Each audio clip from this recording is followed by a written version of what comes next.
इंद्रधनुष राजकुमार। ये कहानी है एक अनोखे राज्य की जिसका नाम है मैफियस। आप पूछेंगे कि इस राज्य के बारे में अलग क्या है।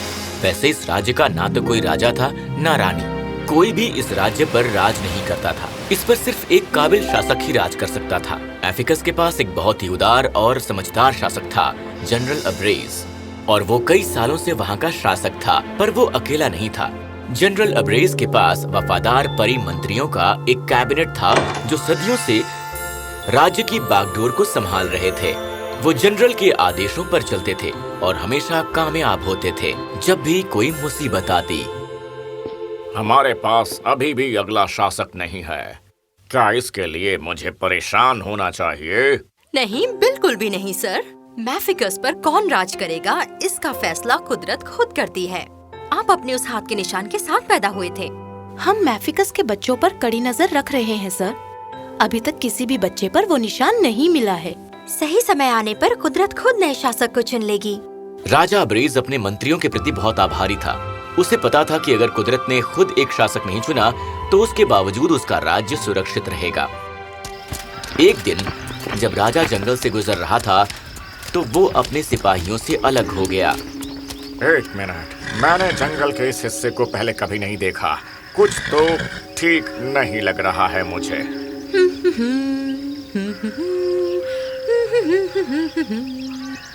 सुनिए मैडम, आप इतने घने जंगल में अकेली क्या कर रही हैं? चलिए मैं आपको घर छोड़ देता हूँ।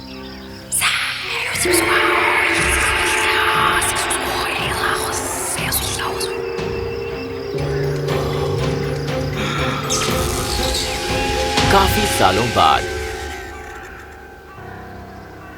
रानी की आज्ञा क्यों नहीं मानी तुमने? तुम्हें अपनी कमाई का 80% हिस्सा रानी को देना होगा। यही मैफिकस का नियम है जो तुम जानते हो। बहुत हुआ, देख नहीं सकते ये पहले से ही कम कमाता है। अगस्टस, हमारे काम में दखल मत दो। और तुम सुनो, कल हम वापस आएंगे और तुम्हें पैसे देने ही होंगे। मुझे समझ नहीं आता, रानी को तो अपने लोगों की रक्षा करनी चाहिए। ओह अगस्टस बेटा, मैफिकस को रानी की जरूरत नहीं थी। राजा जंगल से वापस लौटा और रानी उसके साथ थी, लेकिन उसका बर्ताव अलग था। अब से ओलिविया तुम्हारी रानी है। सभी उसके आगे अपना सिर झुकाएं। वो बेचारा दुकानदार मुंह लटकाए वहां से चला गया और अगस्टस वहीं खड़े खड़े महल की चोटी को देख रहा था, सोचते हुए। पर उसे पता नहीं था कि रानी ओलिविया असल में एक चुड़ैल थी जिसने मैफिकस पर कब्जा कर लिया था। अब जब राजा अब्रेज उसके स्पेल में था, मैफिकस का भविष्य बहुत ही खतरे में लग रहा था। पर अगस्टस इस बारे में नहीं सोच सकता था क्योंकि उसका खुद एक रहस्य था, या हमें कहना चाहिए 7 रहस्य थे।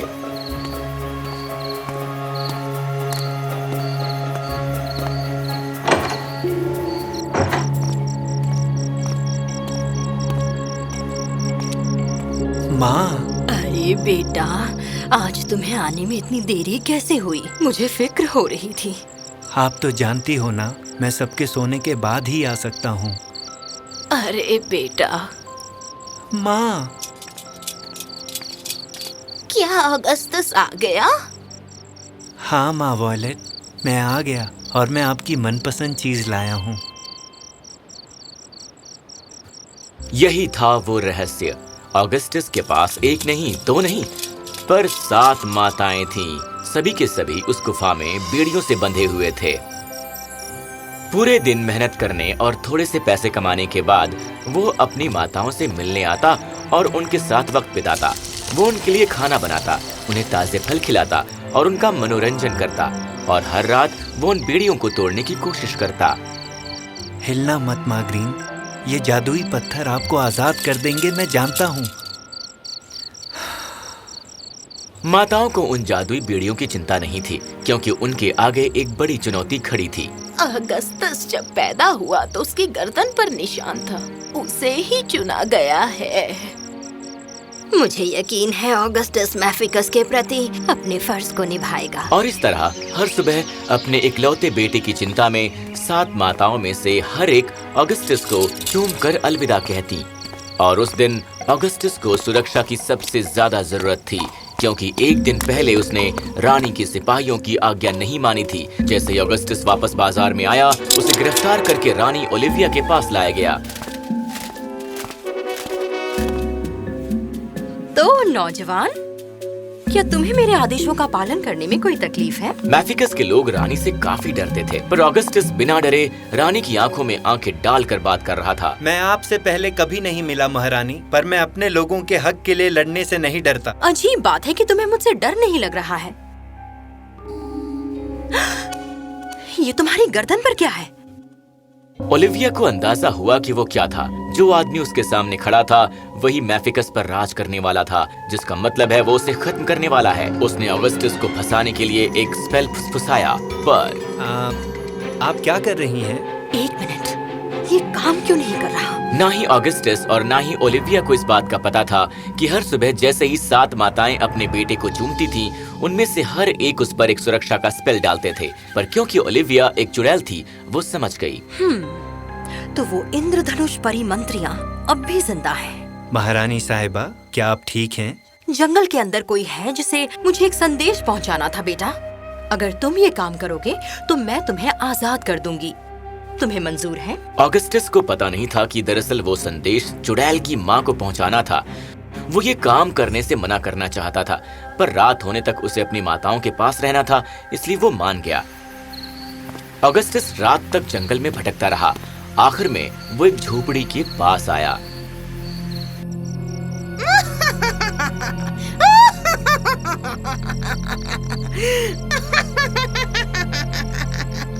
तो तुम हो वो इंद्रधनुष राजकुमार, इंद्रधनुष परियों के बेटों में से एक। क्या परियां? नहीं, मेरी 7 माएं हैं, पर वो परियां नहीं हैं।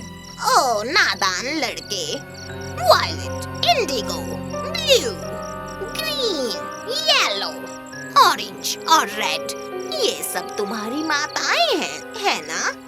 तो ये सब मैफिकस की इंद्रधनुष परी मंत्री हैं। ऑगस्टस ये सुनकर चौंक गया। वो शाही मंत्रियों का बेटा था। ओह, पर तुम घबराओ मत बेटा। मेरी बेटी जानती है कि मेरा जादू किसी भी जादुई कवच को तोड़ेगा जो तुम पहने होगे। वो क्या था? ऑगस्टस के आसपास वो सुरक्षा कवच कुछ ही पल में पिघल गया। जल्दी से ओलिविया की माँ ने एक स्पेल कहा, छू मंतर कली कलंतर छू। जिसके हाथ में वो चिट्ठी है और वो ऑगस्टस के पैदा होने के लिए जिम्मेदार है, वो तुरंत एक बतख में बदल जाए। बतख में। क्या? ये क्या हुआ?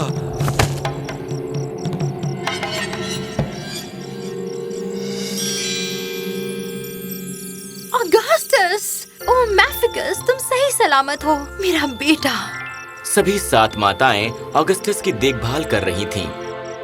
माँ, आप सब कितनी अलग लग रही हैं। हम कुदरत के काम में दखल नहीं देना चाहते थे, इसलिए हमने तुम्हें कभी नहीं बताया बेटा। हम सदियों से मैफिकस का प्रशासन कर रहे हैं। हम इंद्रधनुष परियां हैं। ओलिविया जानती थी कि हम उसे राज नहीं करने देंगे, इसलिए उसने हम पर जादू किया और वो हमें खत्म करना चाहती थी। पर कुदरत ने हम सबको बचाया और हमें गुफा के अंदर सुरक्षित रखा। हम बच गए, पर ओलिविया के जादू ने हमें बांध कर रखा था। हम अपनी शक्तियों को जोड़कर बेड़ियों को तोड़ना चाहते थे। बेड़ियां तो नहीं टूटी, पर उस शक्तिशाली जादू से तुम पैदा हुए मेरे बेटे। माँ, 1 मिनट, तो उस चुड़ैल की वजह से मैं पैदा हुआ? इसका मतलब वो भी एक बतख बन गई होगी। इसी वजह से स्पेल टूटा और आप सब आजाद हो गए। हाँ, पर ओलिविया की माँ एक बतख में कैसे बदल गई? वो ज्यादा ही खुश हो गई और उसने स्पेल को गलत पढ़ा। जब उसने कहा जिसके पास चिट्ठी है, तो उसके हाथों में ही चिट्ठी थी। ओह, नन्ही प्यारी बतख। माँ बतख को लेकर वो राजा के पास गए। राजा के ऊपर जो स्पेल था वो टूट गया था और उसने ओलिविया को पिंजरे में डाल दिया।